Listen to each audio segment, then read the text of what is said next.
Good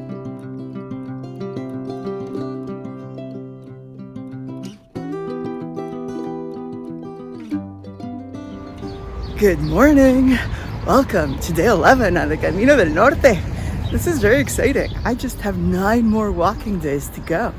I am leaving the city of Santander and I'm heading to Santillana del Mar today, but I am not walking the whole way.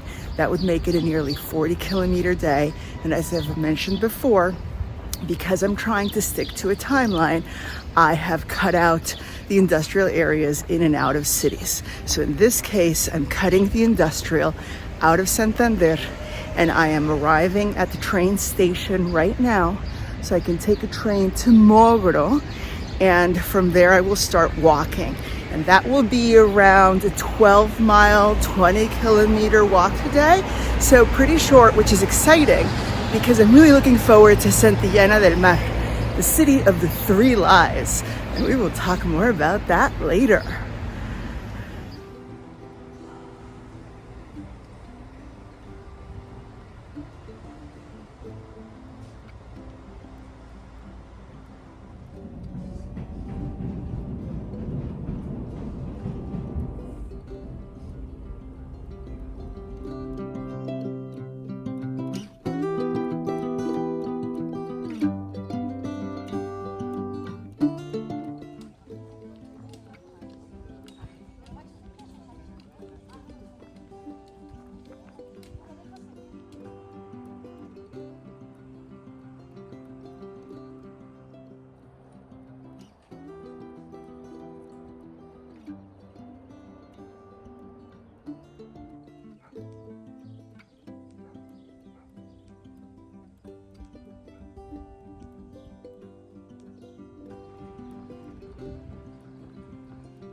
Okay, so some of you may have noticed that when I got off the train, there were actually other pilgrims on the platform with me.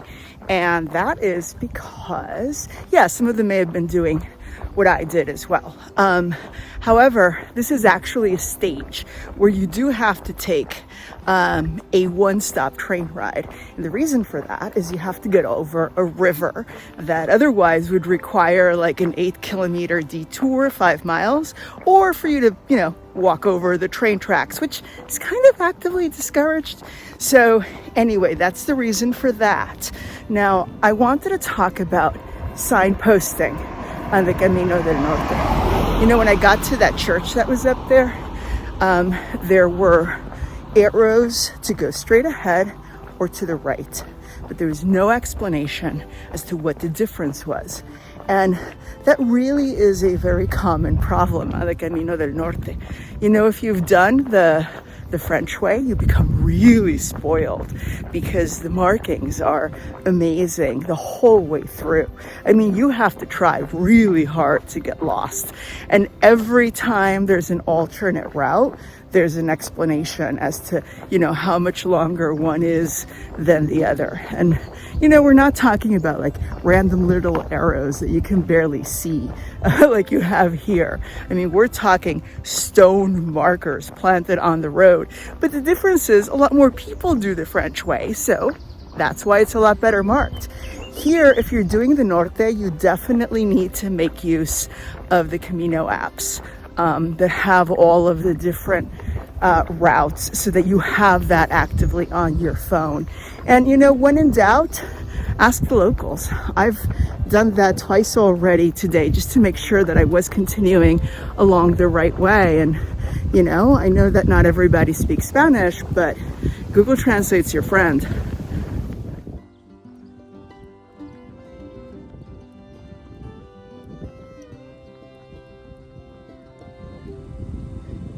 It's like I conjured up a yellow arrow.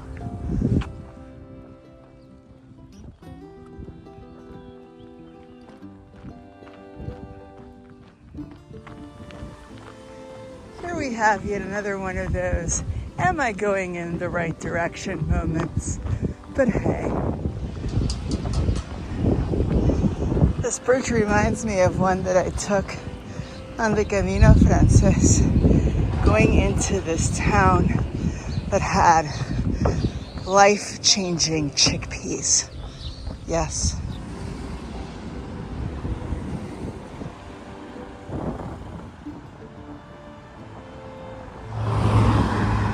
Ah, the ethereal beauty of walking past power plants along busy roads. Not. Yay, I'm back in the countryside.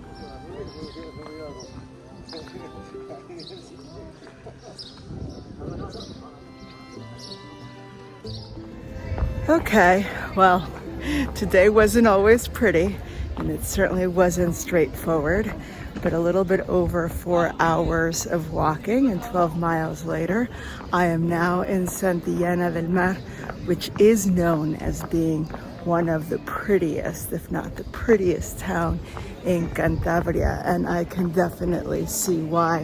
Santillana is known as the town of the three lies because according to its name, it is neither saintly, nor flat, nor on the sea.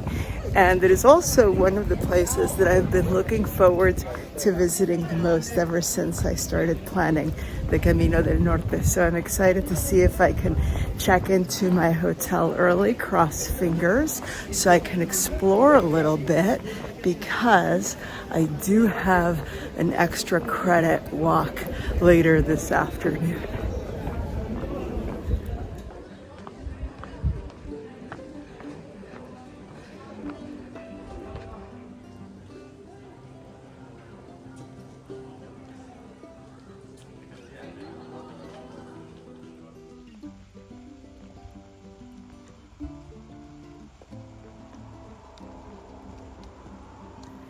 Okay, so now I am on my bonus walk for the day.